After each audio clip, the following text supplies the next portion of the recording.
Viva, veraz, comprometida y sin ataduras. ¿Qué pasa? Con Soraya Castillo. Soraya, recibimos, cambiando de tema, tenemos con nosotros en Suma el catedrático y consultor empresarial Andrés Rojas. Buenas tardes. Muy buenas tardes y muchas gracias por invitarme. Es un honor estar en su espacio. Muchísimas es un honor gracias. para nosotros, es un honor para nosotros tenerlo. Andrés. Y esto nos va a permitir hacer un análisis de la construcción y del sector vivienda, algo tan importante, y de inmediato se desprende la primera inquietud: ¿cuál es la situación actual del sector construcción en República Dominicana y sobre todo el impacto que tiene también para la economía? Correcto, sí. Bueno, en los últimos días hemos estado teniendo algunos conversatorios al respecto y bueno, es un tema que no debiéramos de obviar porque regularmente estamos escuchando la importancia del turismo, la importancia de las zonas francas, la importancia de las remesas, que forman parte, ¿verdad? Si lo ponemos en un lenguaje figurado, la economía dominicana, si fuera una mesa de 4 patas, pues esas 4 patas serían el turismo, las zonas francas, la construcción, las remesas. Son los 4 rubros más importantes del PIB en República Dominicana. Sin embargo, escuchamos mucho hablar del turismo, la promoción del turismo, etcétera. Claro, es el aspecto más importante de nuestra economía. Sin embargo, la construcción se ubica en un segundo lugar en ese ranking y no es para menos, ya que ese sector de nuestra economía representa un 15.6% del PIB. Eso es casi un 16%. Si llevamos eso a valores absolutos, en dinero, eso representa anualmente unos 16.000 millones de dólares que esa industria mueve en República Dominicana.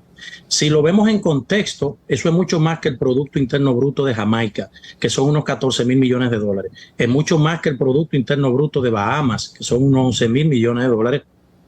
Y finalmente, eso es casi el Producto Interno Bruto de todo Haití.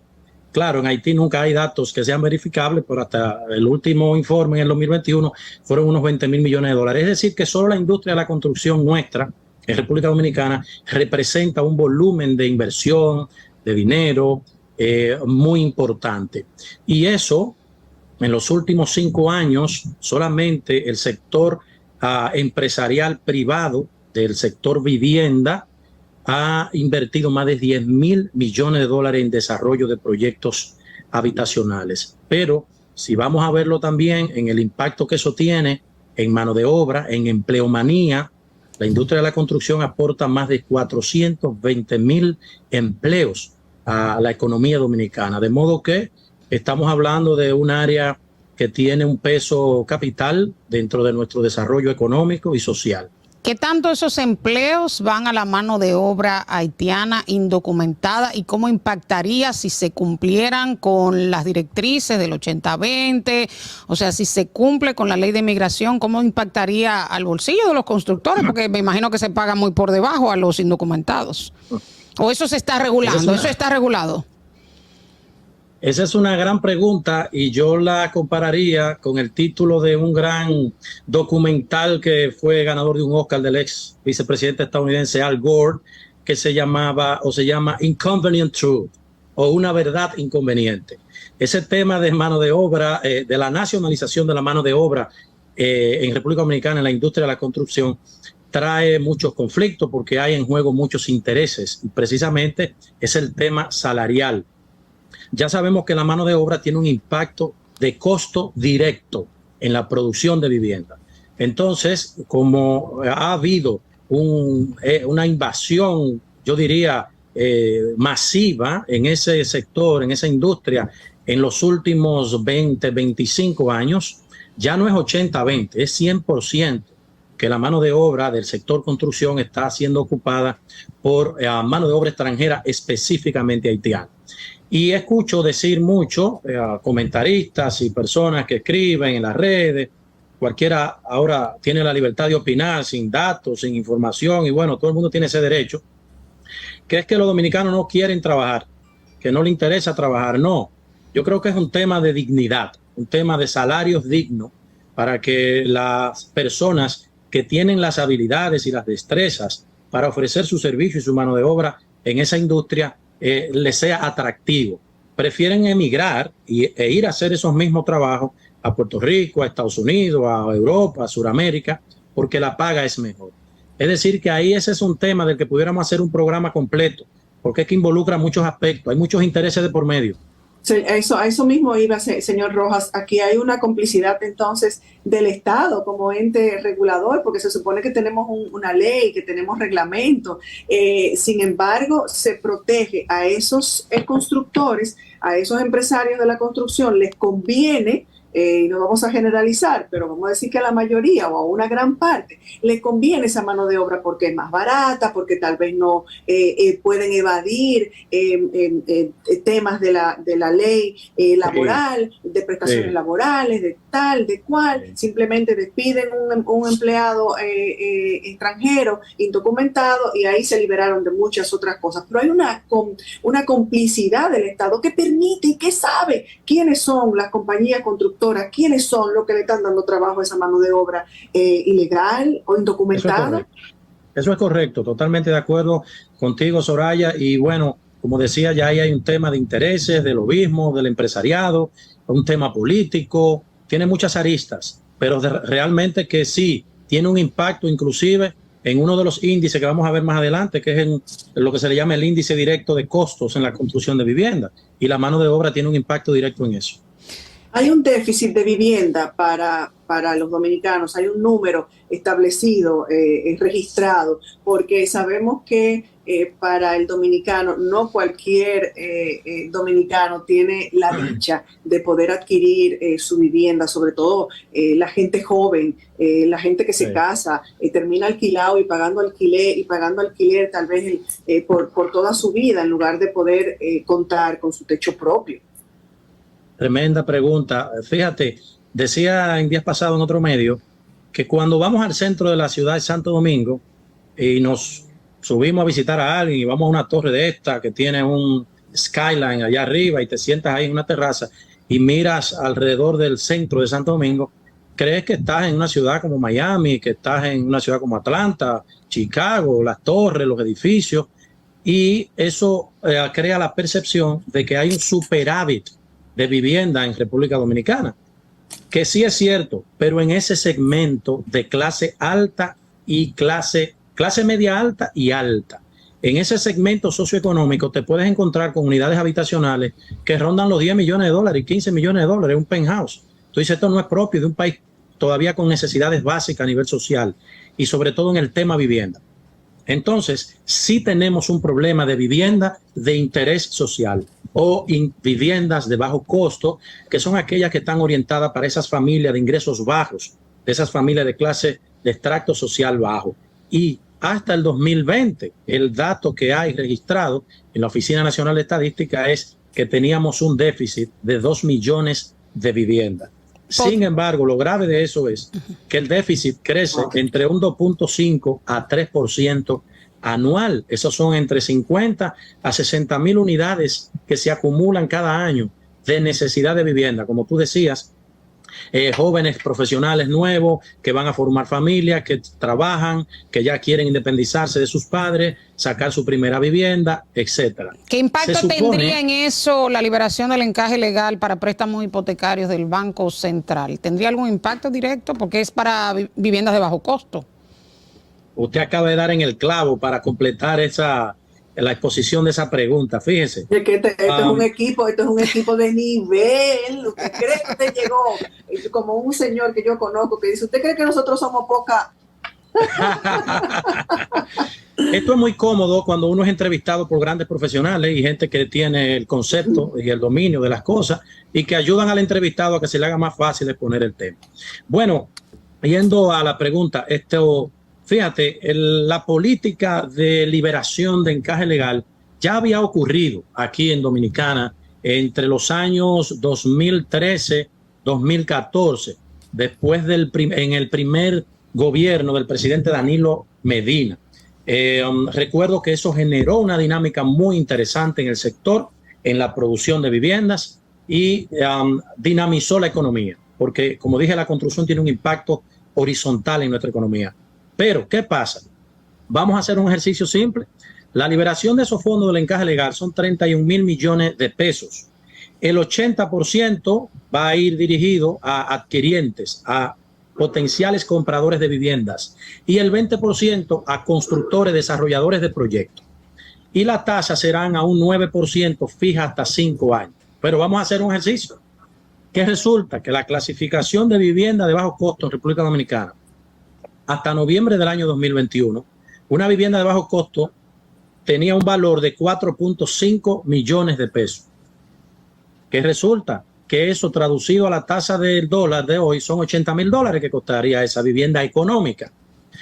Eso resulta que si una persona de bajos ingresos quiere financiar un préstamo para esa vivienda y va a dar un 10% de inicial, estaría financiando el 90% a 20 años.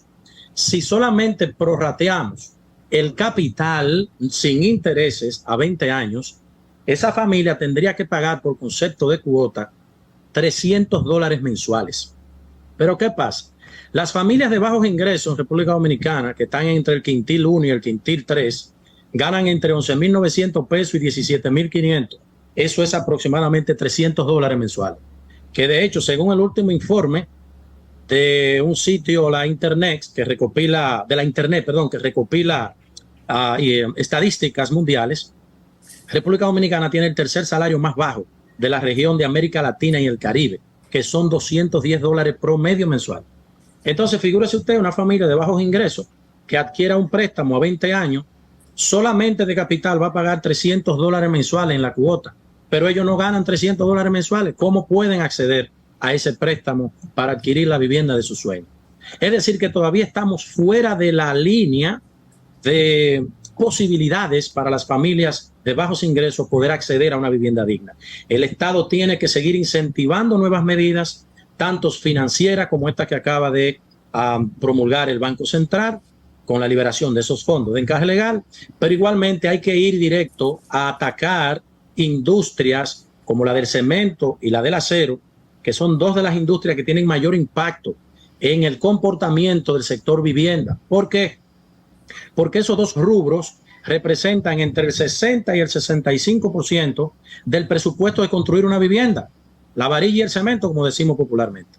¿Y qué resulta con esos dos rubros? De abril 2020 a septiembre 2022, el incremento de precio del acero o las varillas fue de un 69,5%. Hay un monopolio, existe un monopolio en nuestro país del cemento y la varilla. Le cerraré con broche de oro. Le voy a cerrar con broche de oro ese acápite. Entonces, las varillas 69,5% de incremento en 2 años y medio. Y el cemento 36,27%. Cuando redondeamos todos los rubros de productos orientados a la construcción, pero quisimos sacar estos dos porque son los más importantes, en promedio ha habido un incremento del índice de costo de la construcción de vivienda de un 51% en los últimos 2 años. Usted podrá decir, bueno, el efecto de la pandemia, hubo una crisis post-pandemia, el tema de Rusia y Ucrania, que sí, ciertamente tiene un impacto en el tema de los precios a nivel mundial del acero, porque ellos son grandes productores mundiales de acero, y en República Dominicana importamos aproximadamente el 40% del acero que utilizamos en la construcción. Ok, ahí hubo unos factores externos que tuvieron un impacto para que los precios pudieran tener una escalada alcista. Sin embargo, eso no es lo suficientemente representativo para el nivel de precio que estamos teniendo hoy en día en esos productos. Y ahora voy con lo que decía Soraya. Tenemos dos industrias, la del cemento y del acero. Una es oligopólica, que es el cemento, que son pocos productores, son 6, de los cuales 4 son productores netos y 2 son una molienda, es decir, que importan la materia prima y solo hacen la molienda y lo empacan. Pero ¿qué sucede? Tenemos una capacidad de producción de 8 millones de toneladas métricas al año de cemento. Es decir, somos un país productor de cemento, cuando apenas la demanda local es de un 68%. El otro 12% se exporta a las islas del Caribe, Puerto Rico, Cuba, Bahamas, etc. Entonces, no es un problema de escasez, sino que es un problema de la característica que tiene esa industria de oligopólica. Si nos mudamos a la industria de las varillas, el acero, que no es una industria porque es un monopolio, es un mercado que lo domina un solo jugador, que es una empresa de capital mixto dominicano y brasileño, y esa empresa tiene el control absoluto del mercado. Bueno, dominan el 75% del mercado nacional. Hay un ligero nicho que lo está supliendo unas cuantas empresas medianas que importan varillas, y eso representa apenas el 17% de todas las ventas locales, el 17%. Es decir, que el Estado debe intervenir a regular esas industrias que tienen un peso tan directo en un sector tan importante para el desarrollo económico del país y para el bienestar de las familias. Pero es evidente que no lo hacen y no lo van a hacer porque ahorita hablábamos de intereses y siempre lamentablemente se protege, pero no perdamos la esperanza, ¿verdad? La esperanza es lo último que se pierde. Claro, bueno, fíjese que la familia presidencial tiene una cementera, ya usted se puede imaginar si ellos van a agredir esa industria. No pueden. Eso pasa también, por ejemplo, con la extracción de cómo están depredando los ríos y nuestros recursos naturales. Y sabemos quiénes son las empresas, tal vez son 2 o 3, se sabe quiénes son. ¿Y qué se hace? Nada. Bueno, extrayendo material y a todo lo que da. Le voy a dar un dato. Existe ya, desde hace unos 7 años, un mercado mundial de agregados, es decir, arena, gravilla. Ya existe un mercado por la escasez que hay, por el tema de regulación medioambiental, por el tema del cambio climático, por todos los desastres naturales que eso está generando en países donde los ríos se desbordan, han generado deslaves y han matado miles de familias, porque la extracción de material de los ríos ha sido de manera indiscriminada, que aquí ha sucedido.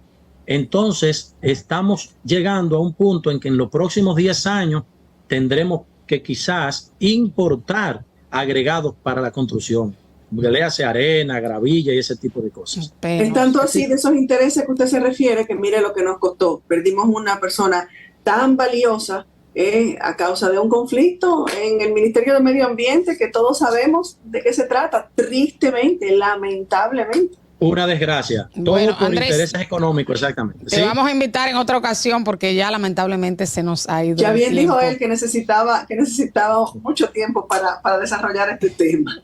Fue muy agradable, aprecio la invitación, gracias por la oportunidad y espero que en otra próxima pues podamos tener el espacio necesario para ampliar estos temas que son tan interesantes e importantes también para el país. Bueno, por supuesto, contamos con usted, gracias. Gracias, muy amable. Andrés Rojas, catedrático y consultor empresarial. Y bueno, así finalizamos ¿Qué pasa RD? Soraya. Pórtense